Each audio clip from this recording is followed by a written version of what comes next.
Buenas noches, un gusto saludarlos hoy en una gran noche, en una noche de Bohemia Youth, donde vamos a tener la presencia del gran maestro José Miguel González con un tema de gran importancia que que acaba de suceder, digo, la conmemoración de los 108 años de la promulgación de nuestra Constitución Política de los Estados Unidos Mexicanos. Muchas gracias por su presencia, Buró Jurídico Investigador, con esta gran conferencia de Bohemia Youth, una cultura jurídica para todos. Nos complace en estar aquí con ustedes con un tema, bueno, muy apegado a nuestra Constitución, muy apegado a lo que es uno de los temas principales, que son los derechos humanos. Y bueno, hoy el tema de la gran conferencia es los derechos humanos del justiciable, a 108 años de la promulgación de la Constitución Política de los Estados Unidos Mexicanos. Soy el maestro Jorge Gómez y para mí es un verdadero placer estar aquí con ustedes en este inicio de Bohemia Youth, este gran sábado que donde, bueno, vamos a tener al gran disertante, el gran historiador, el maestro José Miguel González, licenciado en Derecho por la Universidad Nacional Autónoma de México, título con mención honorífica con la tesis Importancia Social y Doctrinal de los Interdictos, maestría en Educación por la Universidad del Valle de México, director de la carrera de Derecho en la Universidad del Valle de México, VM Campus Lomas Verdes, director jurídico del Sorteo TEC Estado de México, director de la Escuela Superior de Ciencias Jurídicas, maestro de asignatura definitivo por oposición en la UNAM, con más de 30 años de servicio. En septiembre de 2020 fue nombrado coordinador general de la Comisión de Estudios de Derecho Civil y Mercantil en el Instituto de Ciencias Jurídicas del Estado de México.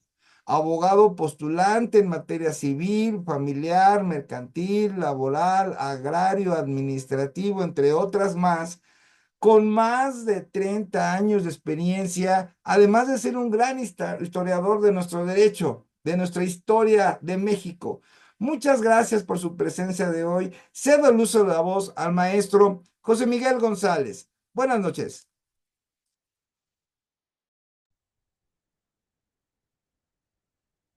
Muchas gracias, maestro Jorge Gómez. Muy buenas noches, tengan todos ustedes, estimados colegas, estimados amigos.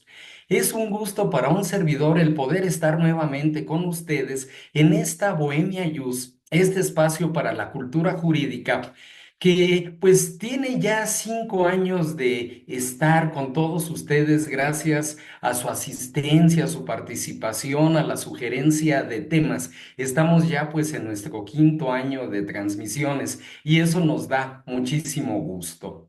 Y ya lo señalaba el maestro Jorge Gómez, estando en el mes de febrero y todavía en el marco de la conmemoración de los 108 años de nuestra Carta Magna, es que presentamos a ustedes este tema que lleva por título Los derechos fundamentales del justiciable a 108 años de la promulgación de nuestra Constitución.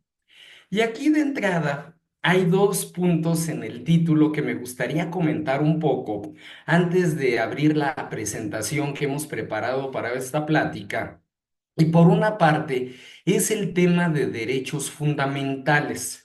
Vamos a ver ahorita cómo nuestra constitución, de haber tenido de origen el ser una constitución garantista, hoy pues es una constitución que pondera tanto los derechos humanos como la importancia de los tratados internacionales. Por eso hoy es más propio hablar de derechos fundamentales, entendiendo como derechos fundamentales tanto los derechos humanos reconocidos por la Constitución y por los tratados internacionales celebrados por el Estado mexicano, como también las garantías individuales otorgadas por la Constitución para la protección y defensa de los derechos humanos. Entonces el tema es más amplio. Hoy hablamos de derechos fundamentales. Y por otra parte, respecto de este término que afortunadamente cada vez es más común, hablando del justiciable. Ahí lo hacemos todavía más específico como toda aquella persona que acude ante la autoridad al planteamiento de sus acciones, de sus demandas, a su reclamo de justicia. Por eso es que tanto derechos fundamentales como en este caso, pues hacemos el señalamiento del justiciable.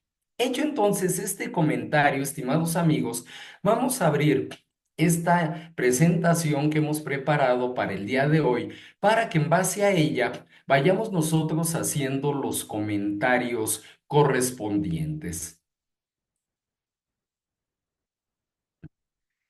Bien, pues ya destacábamos nosotros el título Derechos Fundamentales del Justiciable a 108 años de la promulgación de nuestra Constitución. Y antes que otra cosa, siempre es importante que nosotros tratemos de entender el entorno jurídico, siempre jurídico histórico. Siempre hemos aquí, pues, insistido en la importancia del tiempo y del espacio para que a partir de ello hagamos los comentarios. Por eso es que previo a abordar ya estos derechos fundamentales, si quisiéramos hacer un poco de remembranza del aspecto historiográfico en que se da nuestra Constitución. Esta Constitución promulgada en 1917 fue considerada entre las más avanzadas de su época al establecer en su parte dogmática las garantías individuales como conjunto de derechos otorgados por el Estado mexicano a sus habitantes a través de la Constitución. Es decir, lo que ya destacábamos nosotros inició siendo una constitución garantista.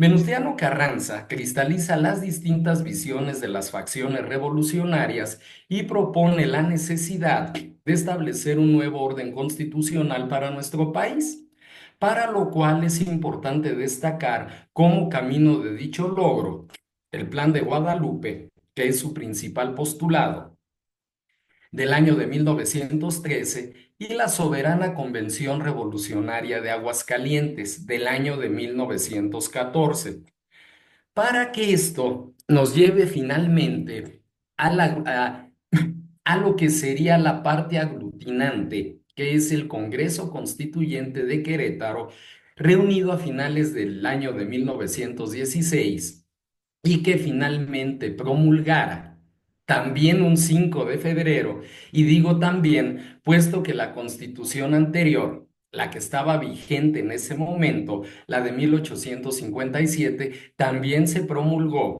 un día 5 de febrero. Y entonces, este Congreso Constituyente de Querétaro de 1916, pues finalmente nos da en el 5 de febrero del 17 la Constitución que actualmente nos rige. Bien, ¿qué es la lucha de facciones? Esta semana estamos conmemorando la decena trágica. Todo ese acontecimiento de lo que fue el cuartelazo de la Ciudadela, el asesinato del presidente Madero y del vicepresidente Pino Suárez, la usurpación del poder por Victoriano Huerta y cómo esa usurpación del poder se vuelve el marco para,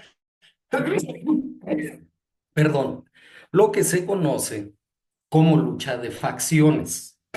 Villistas, carrancistas, zapatistas, todos estos distintos grupos, todas estas ideologías que van a conformar, perdón, finalmente lo que es la Constitución a través precisamente de Venustiano Carranza, que más allá de emitir ahorita un criterio favorable o no respecto de su ideología, sí debemos de reconocer en él, pues precisamente el que él logra aglutinar en el cuerpo constitucional todas estas ideologías, todas estas formas de concebir a la nación mexicana.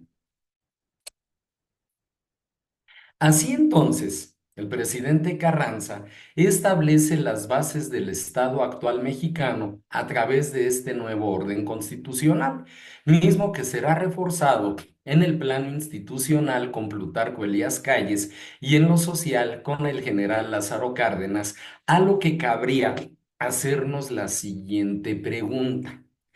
Esta es una de muchas preguntas que vamos a plantear en nuestra plática y que consideramos fundamental, aunque lleva jiribilla, lleva cierta ironía. Y después de Cárdenas, ¿en dónde quedaron los estadistas? Bien, ¿a qué quisiera yo plantear a través de esto? Nadie puede negar que los tres grandes estadistas del siglo XX en nuestro país son desde luego Venustiano Carranza, Plutarco Elías Calles y Lázaro Cárdenas. Antes de ellos, después de ellos, hemos tenido presidentes, hemos tenido titulares del poder ejecutivo, pero no propiamente estadistas.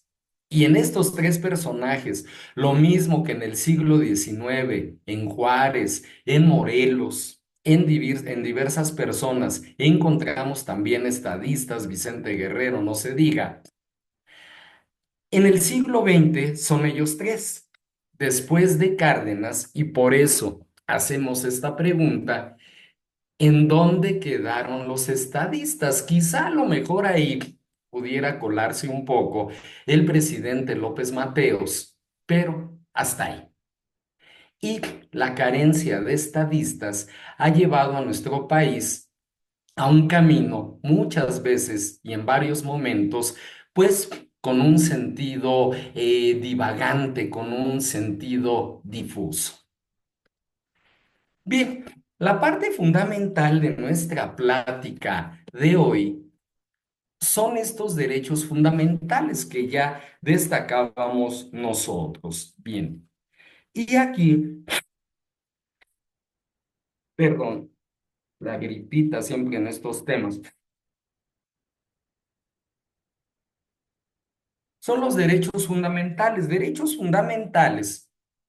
que nos presentan una gran reforma en el año 2011, específicamente en lo que es el mes de agosto de 2011, donde esa constitución garantista que ya señalábamos está o fue considerada dentro de las más avanzadas del siglo XX, adiciona al aspecto garantista el tema de los derechos humanos y que junto con las garantías constituyen los derechos fundamentales del justiciable.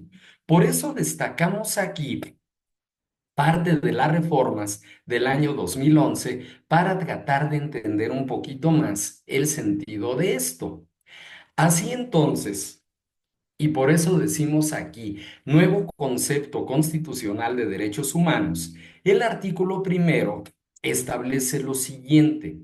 En los Estados Unidos mexicanos, todas las personas gozarán de los derechos humanos reconocidos en esta Constitución y en los tratados internacionales de los que el Estado mexicano sea parte, así como de las garantías para su protección. ¿Qué tenemos aquí, estimados amigos? Que los derechos humanos se vuelven el fin y las garantías individuales el medio. Los derechos humanos reconocidos por la Constitución y los tratados, las garantías otorgadas por la Constitución para la protección y defensa de los derechos humanos. Ese es el planteamiento, esa es la gran reforma que se presenta además también en estos preceptos legales.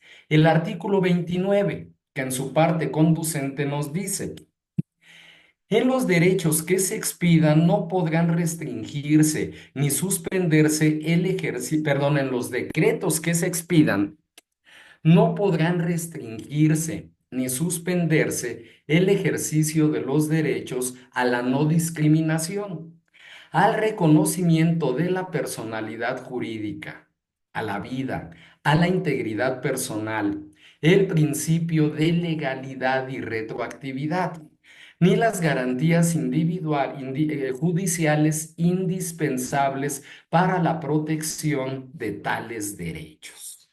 Bien, esto nos abarca a todos y establecemos estos puntos fundamentales como la no discriminación, el reconocimiento de la personalidad jurídica, el respeto a la vida, a la integridad personal, el principio de legalidad y de irretroactividad, ni las garantías individuales judiciales indispensables para la protección de tales derechos. Es decir, aquí se refuerza entonces las garantías como medio, los derechos humanos como fin. Y el artículo 103 en el tema de amparo. Los tribunales de la Federación resolverán toda controversia que se suscite, y citamos aquí la fracción primera, por normas generales, actos u omisiones de la autoridad que violen derechos humanos reconocidos y las garantías otorgadas para su protección por esta Constitución, así como por los tratados internacionales de los que el Estado mexicano sea parte.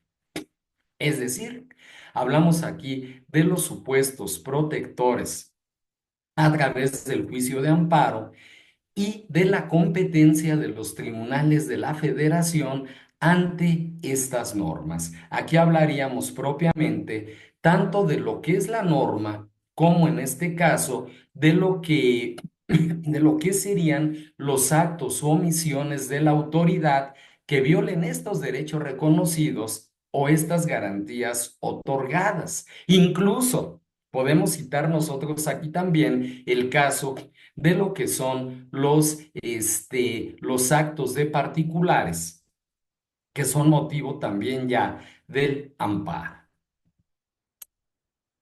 A partir de estas reformas, entonces, veamos cómo se nos presenta el tema de derechos humanos como prerrogativas reconocidas en la Constitución o en tratados internacionales suscritos por el Estado mexicano, que confieren a todos los sujetos de derecho que se sometan al orden jurídico de éste la facultad de exigencia de una conducta positiva o prestación o negativa, que es un deber de no lesión relacionada con las diversas expresiones de su dignidad, oponible a cualquier otro sujeto de derecho, sea éste persona física o jurídica oficial o privada. Aquí está entonces plasmado este alcance protector de la conducta positiva que podemos exigir o bien de la abstención relacionada con las expresiones de nuestra dignidad oponible a cualquier otro sujeto, persona física, persona moral, sea esta oficial, sea esta pública o privada, perdón. Y teniendo entonces como características estos derechos humanos, la universalidad, la titularidad que tenemos todos y la exigibilidad. La exigencia a un actuar o a un no hacer hacia la autoridad, el actuar o no hacer relacionado con bienes primarios para el ser humano, como son lo ya señalado, la vida, la integridad física, el desarrollo intelectual, el desarrollo material, la libertad, la privacidad, entre otros. Bien.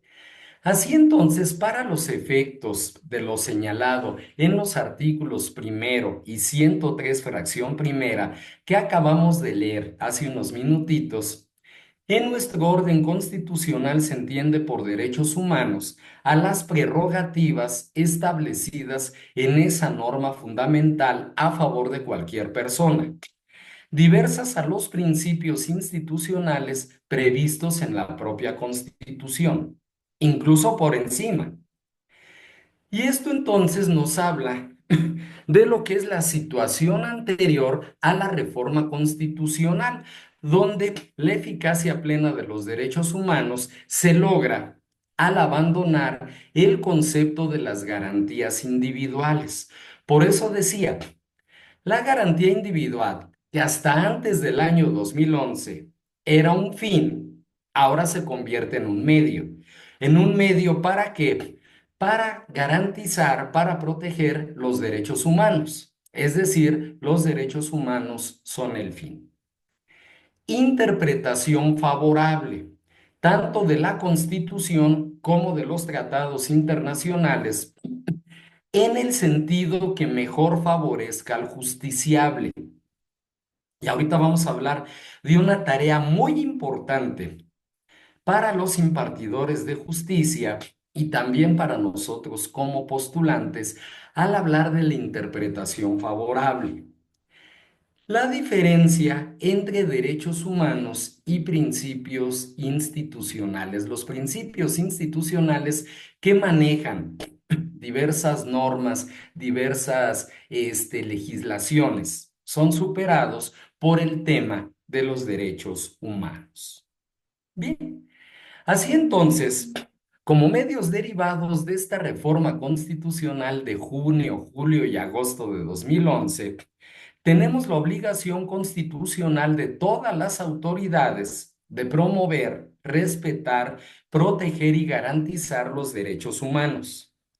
La procedencia de los medios de control constitucional para proteger derechos humanos. Así entonces surge, como lo comentaba, el amparo contra particulares, cosa que antes no existía. Y esa va muy directa para muchas universidades o escuelas privadas, que cuando el estudiante, los padres del estudiante dejan de pagar colegiatura, suspenden a la persona en sus derechos y a veces hasta retienen los papeles.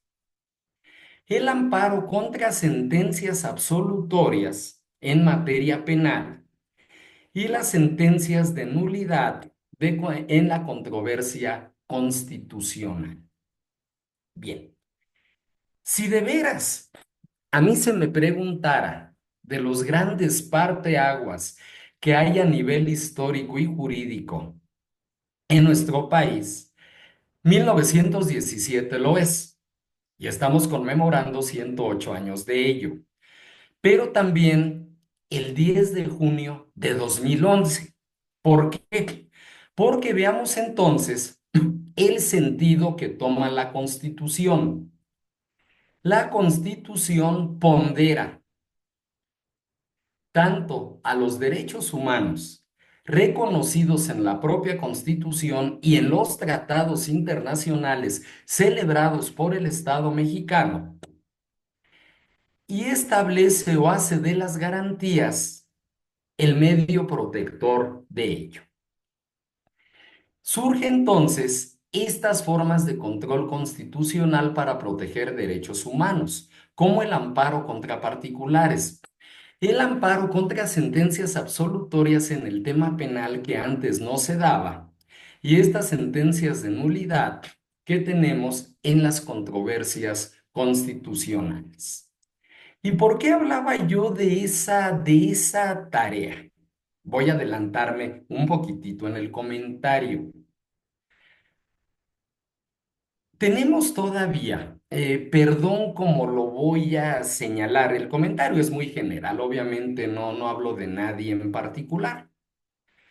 Jueces como este, don Perpetuo de la Toga y del Birrete, juez y manda más de su jurisdicción desde hace 50 años, inamovible de su jurisdicción.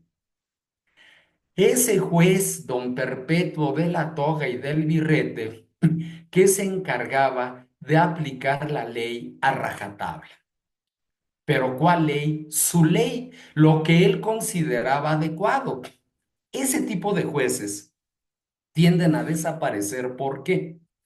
Porque ahora ya no basta con ser juez civil, juez penal, hoy en día juez laboral, juez mercantil, etcétera, sino que debemos ser, o todos los funcionarios judiciales deben ser conocedores de la Constitución por aspectos que vamos a ir comentando ahorita. Es decir, la visión del impartidor de justicia cambia.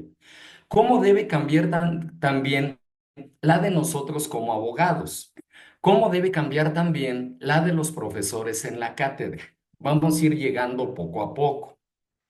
Y así entonces, citemos estos criterios jurisprudenciales como este que aquí se presenta. Hablo nada más del puro título. Tratados internacionales son parte de la ley suprema de la Unión y se ubican jerárquicamente por encima de las leyes generales, federales y locales. Y esto se vuelve la debida interpretación del artículo 133 constitucional. ¿Cómo incluso si el sentido protector del tratado está por encima de la propia Constitución, se debe ponderar el texto del tratado? En una ocasión, en una conferencia, esa fue presencial, una de las personas asistentes me increpó estando en la plática y me hacía el siguiente comentario, me hacía la siguiente observación. Esto, lo que él me hace es que quiero tratar de presentárselos de la forma más digerida posible.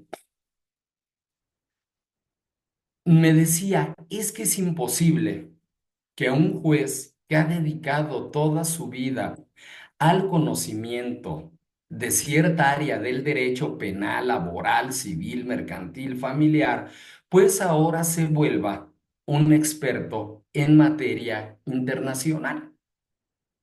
Bien, yo aquí respondía que la visión del abogado, que la visión del jurista, cada vez nos obliga a volverla más amplia. Tiene que ser más amplia. Tenemos que entrar al tema del derecho internacional. Tanto el derecho internacional público en el tema de tratados y de convenciones internacionales, como también en materia de derecho internacional privado para la resolución de los conflictos de leyes, es decir, el derecho comparado, la aplicación de la norma de un país a nacionales de otro país y que es lo que muchas veces conocemos como el conflicto de leyes. Entonces veamos, hoy en día el sistema protector debe estar, si el que nos da el tratado está por encima incluso de la Constitución, debe de prevalecer el del tratado.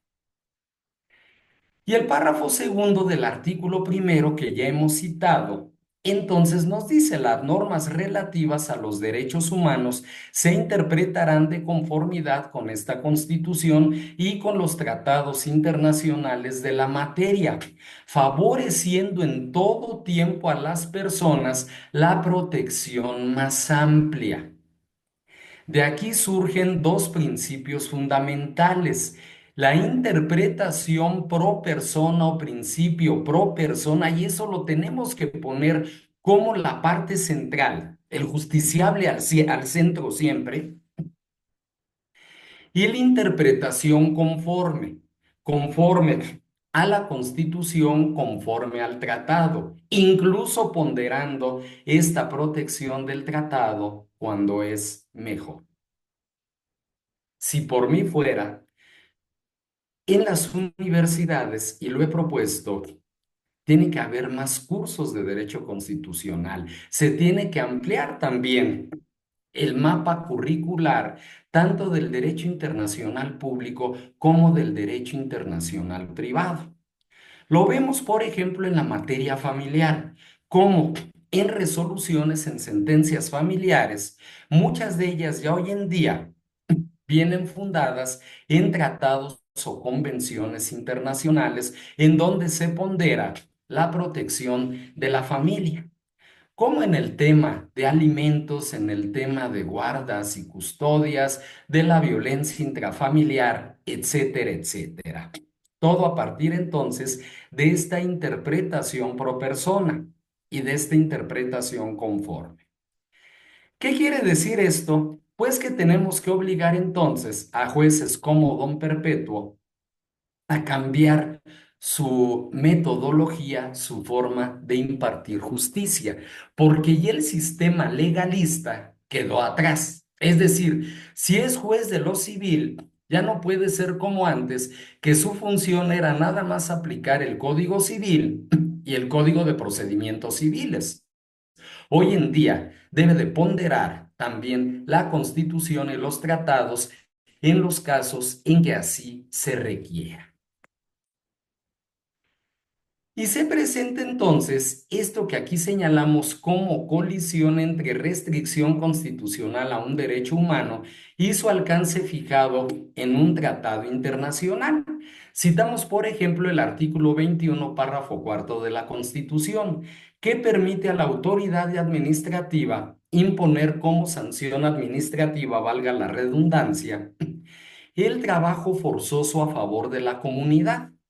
Y el artículo sexto, numerales 2 y 3 de la Convención Americana de Derechos Humanos prohíbe los trabajos forzosos u obligatorios con diversas salvedades. Aquí entonces, pues el tratado estaría o nos llevaría a ya no poder aplicar este trabajo en favor de la comunidad, este trabajo forzoso, como lo establece el artículo 21, párrafo cuarto. Aquí se está dando la confrontación entre lo que es el tratado con la Constitución. El ejemplo es muy claro. Compete a la autoridad administrativa, nos continúa señalando este artículo 21, la aplicación de sanciones por las infracciones de los reglamentos gubernativos y de policía, las que únicamente consistirán en multa, arresto hasta por 36 horas o en trabajo en favor de la comunidad. Pero si el infractor no pagara la multa que se le hubiese impuesto, se permutará esta por el arresto correspondiente que no excederá en ningún caso de 36 horas. Aquí entonces entraría la solución que nos propone el propio artículo primero de la Constitución junto con la solución convencional. Y la solución convencional pues estaría por encima. ¿Qué tenemos respecto de lo que es la interpretación pro persona? A ver, esta parte es fundamental y de verdad debemos estar, amigos, totalmente abiertos al nuevo derecho. Esto cambió y nos debe de caer la moneda. Es de verdad increíble cómo estas reformas datando del año 2011 hay abogados en distintos campos, en la postulancia, en la cátedra, incluso en la impartición de justicia, que no terminan por asimilarlos todavía de una manera completa. ¿Qué sucede respecto de esta interpretación pro persona? Citamos lo que establece el artículo 107, fracción segunda, párrafos segundos, tercero y cuarto de la Constitución. Cuando en los juicios de amparo indirecto en revisión se resuelva la inconstitucionalidad de una norma general por segunda ocasión consecutiva, la Corte, la Suprema Corte de Justicia, lo informará a la autoridad emisora correspondiente. Cuando los órganos del Poder Judicial de la Federación establezcan jurisprudencia por reiteración, en la cual se determine la inconstitucionalidad de una norma general, la Corte lo notificará a la autoridad emisora. Transcurrido el plazo de 90 días naturales sin que se supere el problema de inconstitucionalidad, la Corte emitirá, siempre que fuera aprobada por una mayoría de cuando menos 8 votos, la declaratoria general de inconstitucionalidad, en la cual se fijarán sus alcances y condiciones en los términos de la ley reglamentaria. Esto por lo que hace a la declaración de inconstitucionalidad de una norma, cuando pues ésta ataca el principio pro persona. Y aquí, continuando con lo que señala el artículo 31 en su fracción cuarto, tenemos contribuir es una de las obligaciones que tenemos como mexicanos para los gastos públicos, así de la Federación como del Distrito Federal o de estado o municipio en que residan, de la manera proporcional y equitativa que dispongan las leyes.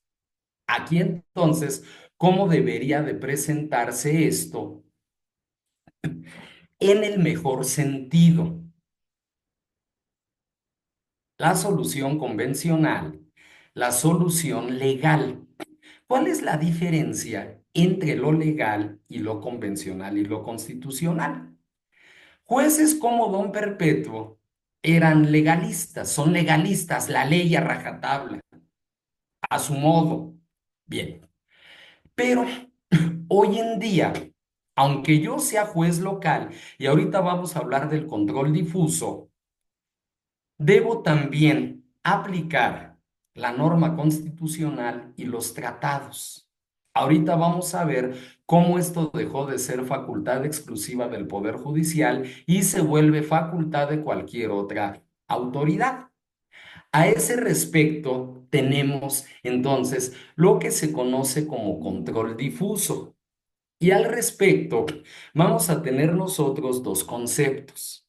El primero que hemos denominado como concepto tradicional es la atribución que asiste a todo juzgador del Estado mexicano para analizar la constitucionalidad de las disposiciones generales que debe aplicar al conocer y resolver un juicio. Dice a todo juzgador del Estado mexicano, no dice si federal o local. Tampoco habla de alguna materia. A todo juzgador del Estado mexicano. Analizar la constitucionalidad de las leyes generales que debe aplicar al conocer y resolver un juicio. Luego entonces, don Perpetuo puede declarar que el artículo tal del Código Civil de su estado es inconstitucional o el código o el artículo tal de su todavía vigente Código de Procedimientos Civiles. Ya en pláticas posteriores hablaremos del nuevo Código Nacional de Procedimientos Civiles y Familiares y de cómo se va a ir implementando su entrada en vigor poco a poco. Veamos entonces, esto me da la razón. Y esto me permite responderles a personas como aquella que me increpaba en la plática. Necesitan hoy en día los jueces entrarle al tema del derecho constitucional y del derecho internacional, sí, pero también nosotros.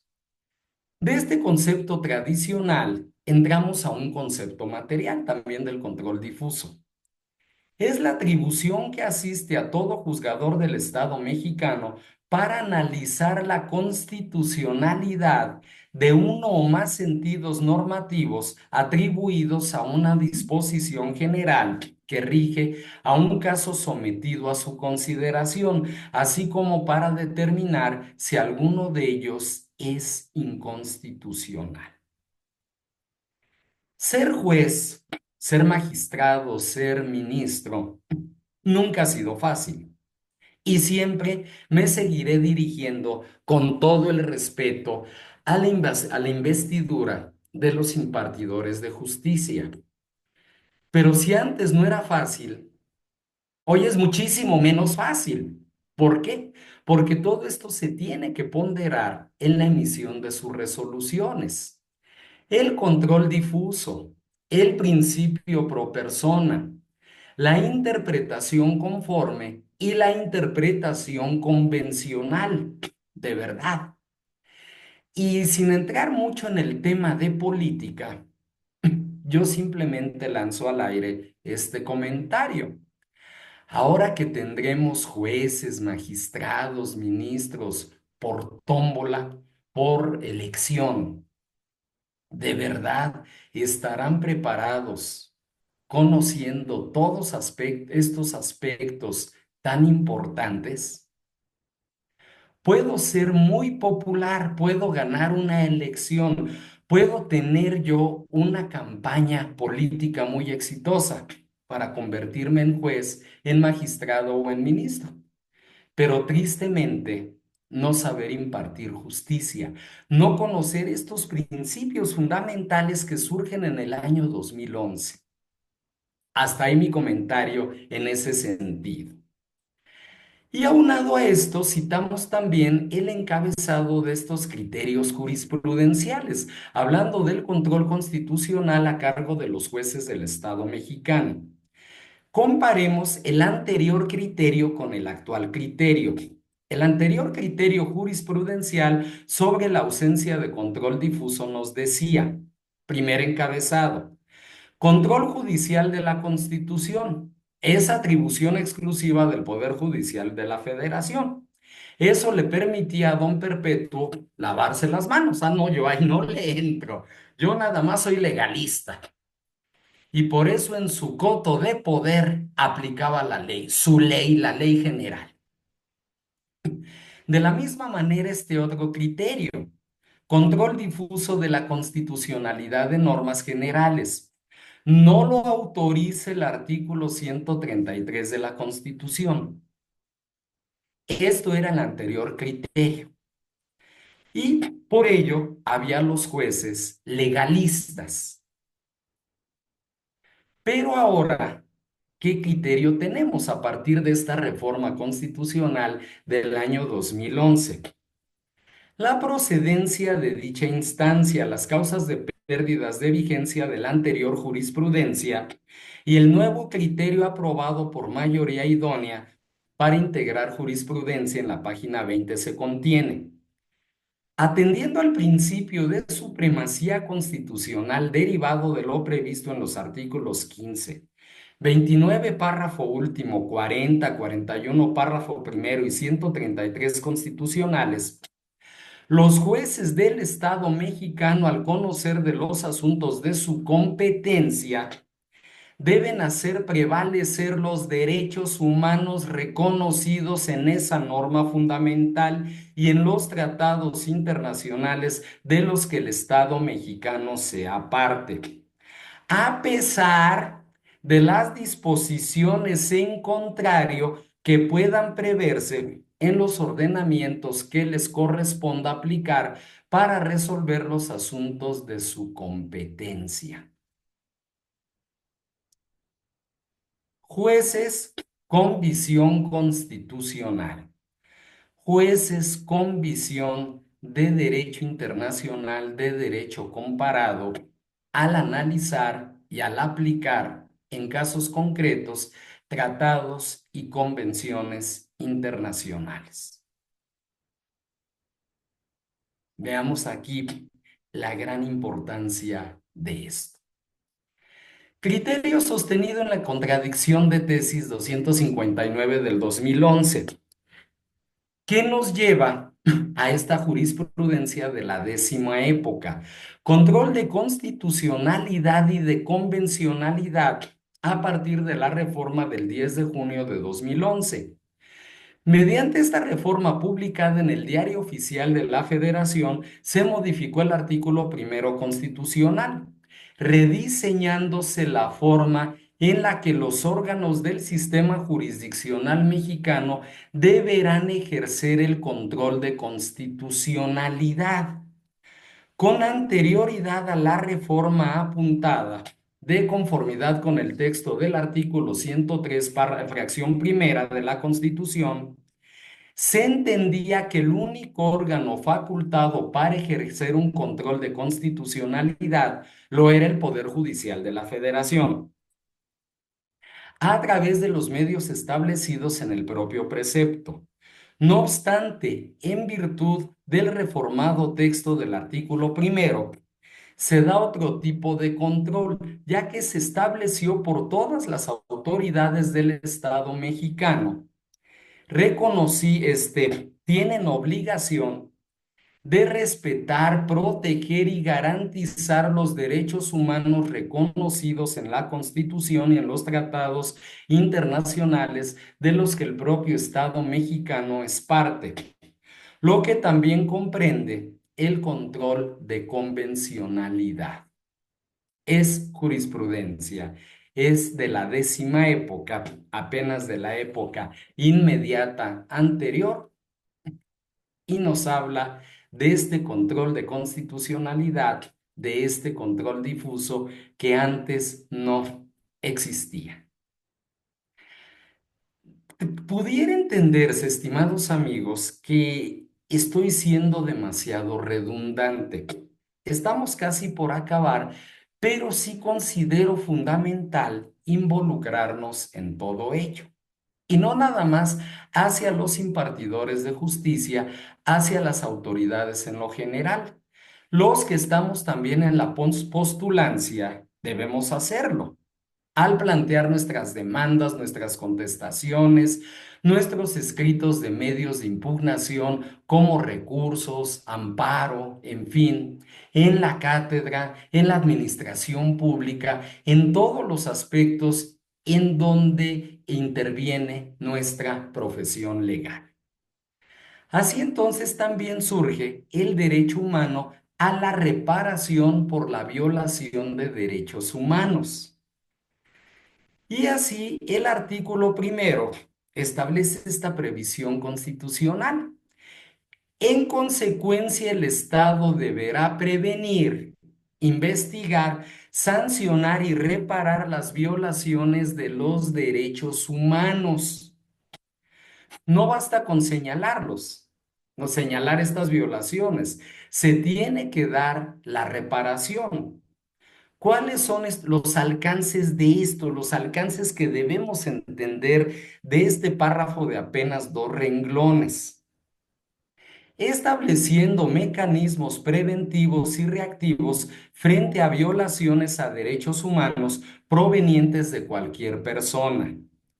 Necesidad de un título jurídico en el que se sustente la violación, el cual debe generarse tomando en cuenta derechos humanos del supuesto responsable. Las sentencias como títulos jurídicos idóneos. Los nuevos efectos de la sentencia de amparo y sus consecuencias sobre las causas de improcedencia del propio juicio de amparo. Si de verdad, si por mí fuera, en las universidades yo pondría 5 cursos de derecho constitucional, 5 cursos de amparo, 3 cursos de derecho internacional público y quizá 2 de derecho internacional privado, para entender estos alcances, para saber hasta dónde debe de llevarnos esa reparación a las violaciones de derechos humanos. Estos mecanismos preventivos y reactivos que van a surgir frente a violaciones a estos derechos humanos provenientes de cualquier persona, sea un particular, sea el Estado. Bien, otro caso más lo pudiéramos tener respecto de los extranjeros.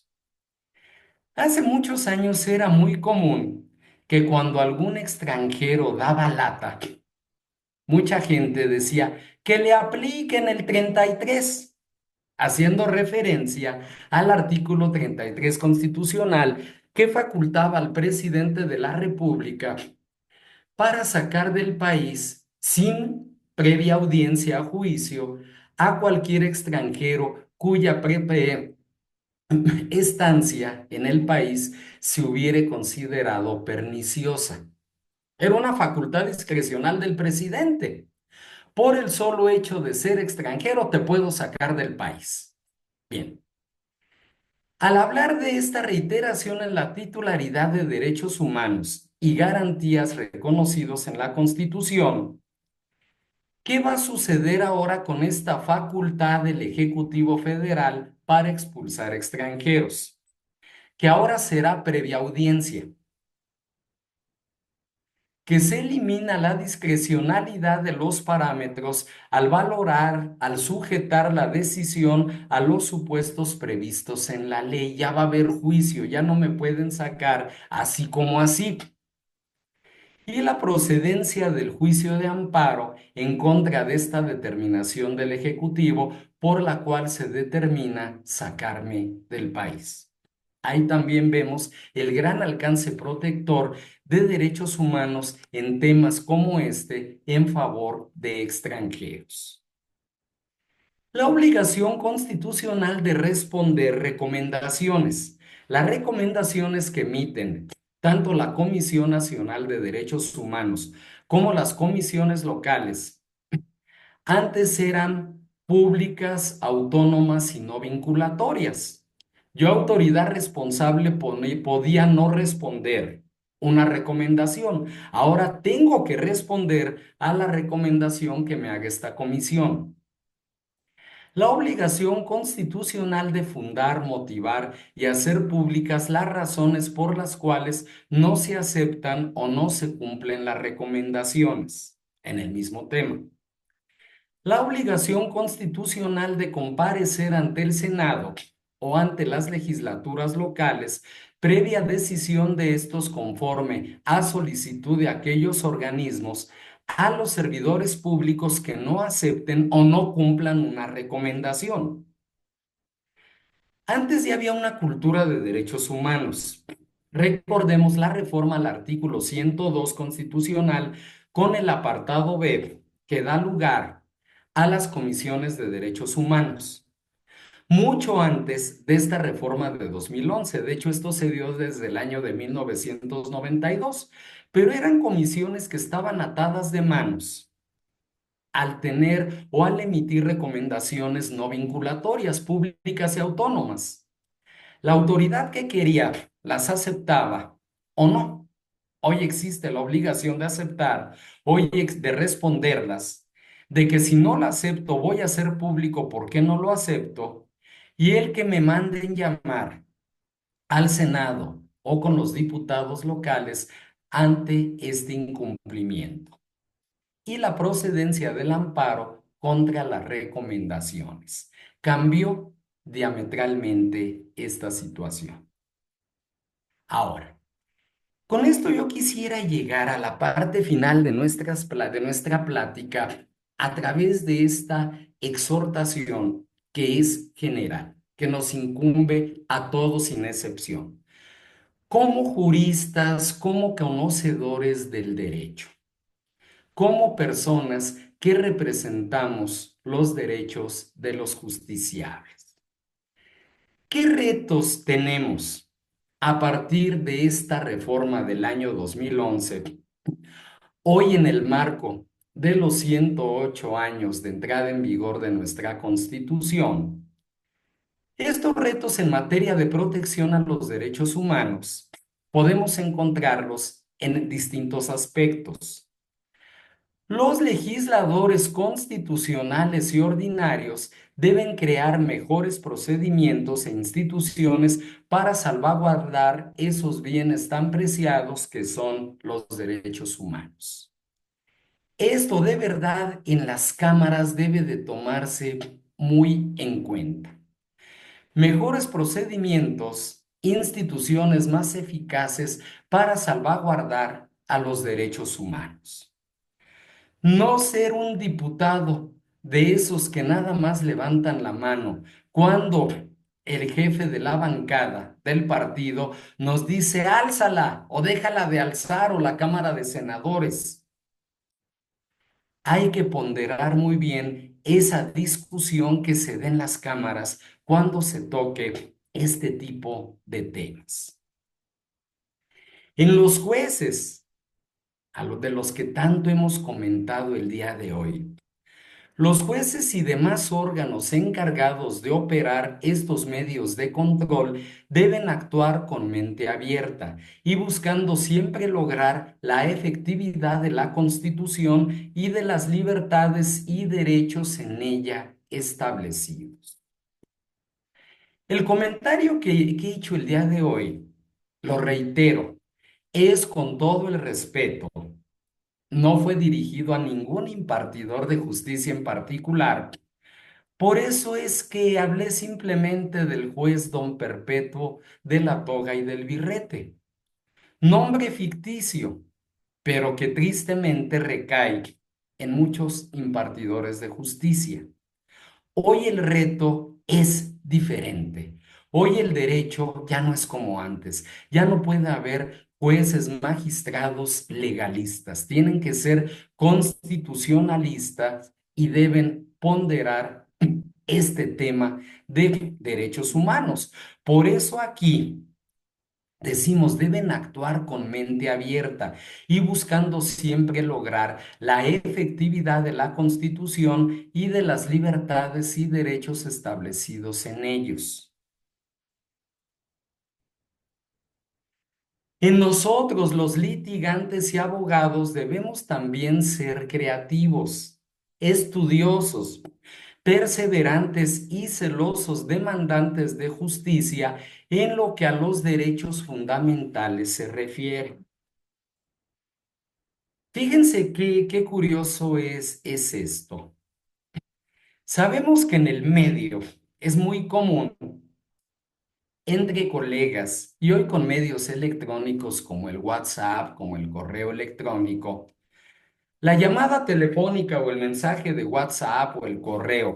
Oye amigo, oye colega, ¿no tendrás por ahí un machotito de un recurso de apelación con sus agravios? Tengo que hacer valer una apelación, entonces ¿me pudieras prestar el machotito a ver si para basarme en él para hacer mis agravios? Oye, ¿no tendrás por ahí un amparo directo que me pudieras proporcionar? Yo soy enemigo de ello.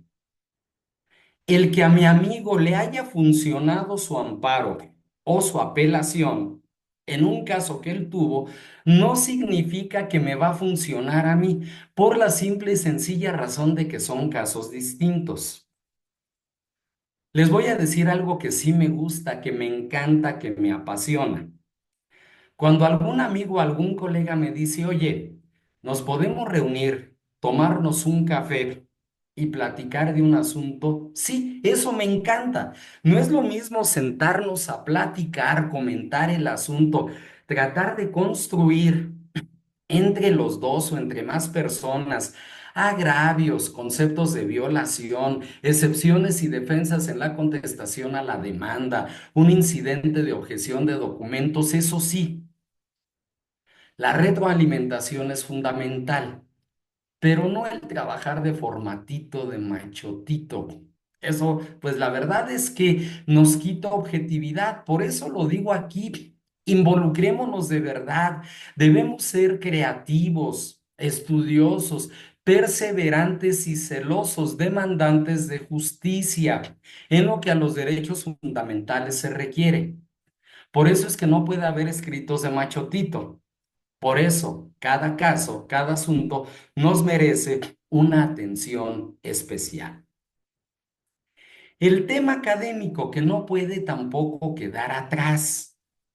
Los académicos, profesores e investigadores debemos buscar forjar mejores abogados, dotándolos de los conocimientos necesarios para un adecuado ejercicio de la profesión jurídica, profundizando en el estudio de las teorías jurídicas existentes y creando, ¿por qué no?, nuevas argumentaciones teóricas. Generando dinamismo en los conceptos y conocimientos, debemos sobre todo tratar de generar ese amor por la justicia y respeto hacia el derecho que tanta falta nos hace hoy en día. Se están produciendo, y perdón porque como lo voy a decir, abogados al vapor. Parece que fuera competencia entre nosotros y los contadores, a ver quién tiene más profesionistas posicionados en el país. Son las dos carreras donde habemos más profesionistas. Pero pasamos por alto esto que aquí estamos nosotros destacando. Forjar mejores abogados, dotándolos de los conocimientos necesarios para un adecuado ejercicio de la profesión legal, profundizando en el estudio de las teorías jurídicas existentes y creando, ¿por qué no?, nuevas argumentaciones teóricas. Generando dinamismo en los conceptos y conocimientos, debemos sobre todo tratar de generar ese amor por la justicia y ese respeto hacia nuestra materia, hacia nuestra ciencia, que lo es el derecho y que tanta falta nos hace hoy en día. Y por último, los gobernados, los ciudadanos, los particulares, la sociedad en conjunto, todos nosotros debemos hacernos más conscientes de nuestros derechos y también de nuestras obligaciones. Debemos esmerarnos por conocer más acerca del mundo jurídico que nos rodea y con el que vivimos y convivimos desde que nacemos hasta que morimos. No voy a decir quién, pero hubo un presidente de la República que proponía quitar el civismo. Ah, no, es que el civismo no es necesario en las secundarias. Imagínense nada más. Tenemos que buscar la forma de involucrarnos todos. Como país, nos preocupa más la Liga MX de fútbol, la Serie Mundial de béisbol, el Super Bowl en el fútbol americano, la serie de Netflix, las telenovelas, el cantante de moda, los escándalos de los influencers en las redes sociales. Pero esto que sí nos debería de preocupar y sobre todo de ocupar, lo pasamos totalmente por alto. Los gobernados, los ciudadanos, los particulares, la sociedad en su conjunto, todos nosotros debemos hacernos más conscientes tanto de nuestros derechos como de nuestras obligaciones. Debemos esmerarnos por conocer más acerca del mundo jurídico que nos rodea y con el que vivimos y convivimos desde que nacemos y hasta que morimos. Bien, y ya nada más, por último, dedico esta plática a la memoria de mi bisabuelo, general Marciano González Villarreal, gran constitucionalista cuya labor trascendió, habiendo sido el secretario general de la Soberana Convención Revolucionaria de Aguascalientes en el año de 1914 y también como diputado al Congreso Constituyente de 1917. Querido bisabuelo, a quien tuve la suerte de conocerte, te mando mi reconocimiento, te mando mi aprecio en donde quiera que te encuentres. Muchas gracias de verdad a todos y cada uno de ustedes, estimados amigos, a los que están aquí presentes, a los que nos siguen en redes sociales. Muchas gracias por el favor de su atención. Estaremos dándoles a conocer más adelante nuestros nuevos programas, nuestros nuevos talleres. Ya tenemos ahí perfilado uno sobre el juicio sucesorio y les estaremos dando a conocer los trabajos de este grupo de Buró Jurídico Investigador. Muchas gracias. Gracias, maestro. Muchas gracias. Quien tenga una duda en este momento ya puede abrir su micrófono y realizar su pregunta. Muchas gracias.